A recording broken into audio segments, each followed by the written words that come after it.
एक बार की बात है, एक राजा नाम का लड़का था जो सरकारी वैकेंसी की तैयारी कर रहा था। कुछ दिनों की मेहनत के बाद उसकी सरकारी स्कूल टीचर की नौकरी लगी जाती है।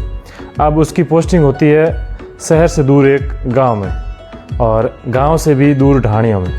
तो वो शहर से गांव तक बस में जाता था और वहाँ से आगे कोई साधन नहीं था, तो वो पैदल ही रोज़ स्कूल जाता था।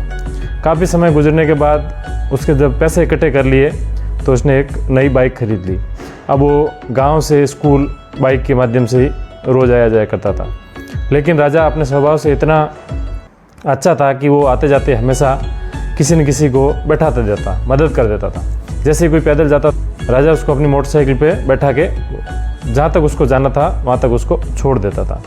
और ऐसे ही वो स्कूल से वापस आते समय करता था। काफ़ी समय बीत गया, उसका ये सिलसिला जारी था। एक समय की बात है, राजा ऐसे ही स्कूल से घर जा रहा था तो रास्ते में एक पैदल व्यक्ति जाता हुआ दिखा।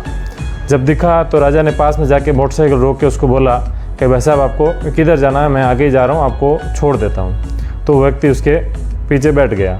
जैसे ही थोड़ी दूर गया तो राजा को ऐसा लगा कि मेरे पीछे कोई नुकीली चीज़ चुभ रही है। और देखते ही देखते उस व्यक्ति ने कहा, बाइक साइड में कर दे और पैदल चला जा। और उसने एक राजा को चाकू दिखाया, जिससे राजा घबरा गया और बाइक से उतर गया और वो चोर वो बाइक लेके चला गया।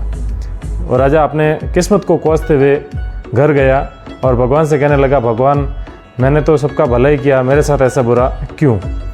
तो ऐसे करके राजा सो गया और सुबह उठा तो उसके घर के बाहर बाइक खड़ी थी उसकी, और उसके ऊपर एक चिट्ठी थी।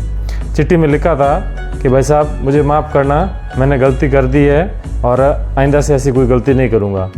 क्योंकि ये बाइक जैसे ही मैं गांव में लेके घूम रहा था तो हर कोई मुझे ये कह रहा था, ये तो मास्टर जी की बाइक है, तू कहाँ से लेके आ गया? क्योंकि आपकी बाइक को हर कोई जानता है, आपने हर किसी की मदद की है। इस कहानी से हमें यही शिक्षा मिलती है कि अगर हम किसी का भला करेंगे तो भगवान हमारा भला ज़रूर करेगा।